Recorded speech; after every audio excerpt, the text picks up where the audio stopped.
How easy is it to get up in the morning when you know you're not doing all that it takes? It's not very easy at all. You can just lay there awake thinking, oh, what's a few more minutes in bed? It won't matter much anyway. Wrong. It does matter. It will matter. Now, how easy is it to get up in the morning when you're pouring it on, doing the best you can, anxious to get going, make progress toward your dreams? It's a whole different story. When you're resting to renew your reserves, it's much different than resting to avoid your day. When you're psyched up and excited for your life, when you're excited for what you've planned to accomplish for the day, it's amazing you'll wake up before the alarm clock even tries to startle you awake. Your successes fuel your ambition. Your successes give you extra energy. Your successes pave the way for more successes. It's the snowball effect. With one success, you're excited to meet another, and another, and another. And pretty soon, the disciplines that were so difficult in the beginning, the disciplines that got you going, are now part of your philosophy. How do you know when you're successful? Do you have to be a millionaire? No. All we ask of you is that you earn all you possibly can. If you earn $10,000 a year and that's the best you can do, that's enough. God and everything else will see to it that you're okay. The key is to just do the best you can. If it's $10,000 a year, wonderful. If it's $100,000 a year, wonderful. If it's $1 million a year, wonderful. It doesn't matter $10,000 a year or $1 million a year. It doesn't matter as long as you've done the best you possibly can. Earn the most you possibly can. Be the most you possibly can. And here's why. The essence of life is growth. The essence of life is growth, to do the best you can. And here's what's interesting. Humans are the only life form that will do less than they possibly can. Humans are the only life form that will settle for less. Every other life form except human beings strive to its maximum capacity. How tall will a tree grow? Approximately.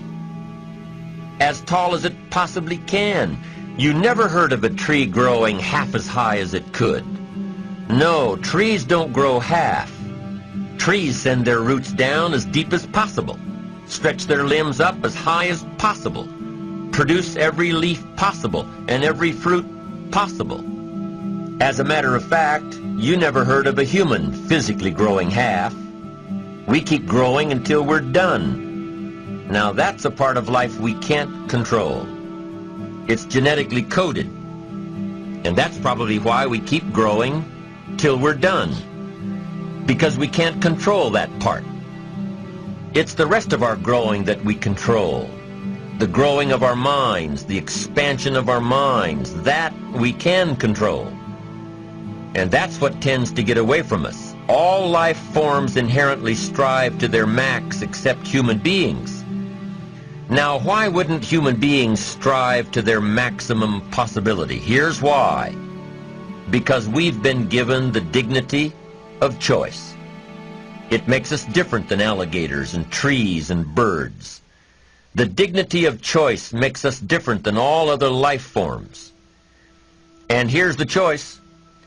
To become part of what we could be, enough to get by, or to become all that we can be. My best advice for you is to choose the all. Earn all you can, make all the friends you can, read as many books as you can, develop as many skills as you can, see as much as possible, do as much as possible, make as much fortune as possible, give as much of it away as possible. The max. There's no life like it. I'm telling you, once I got on track, I've never looked back. Pick up the challenge. Go for it. Take the best of the two easies. Take the route of it's easy to get ahead. It's easy to do all you can. It's easy to succeed. It's easy to have financial freedom. The more you do, the more you get. So the two primary benefits of positive reinforcement are, number one, to build good habits, and number two, to create more energy to fuel your ambitions, your desires, your achievements. How can you isolate what's working for you and what isn't? How can you make sure that you are reinforcing your positive disciplines?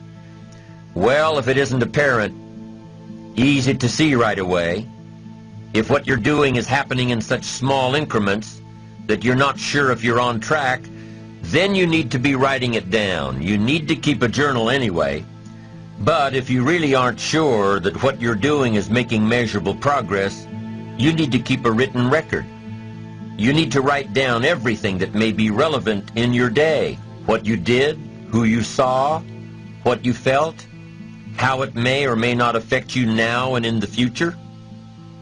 The best way to track your activities of the day is to write them down. The best way to track your activities of the week is to write them down. The best way to analyze your progress through the year is to have written it down.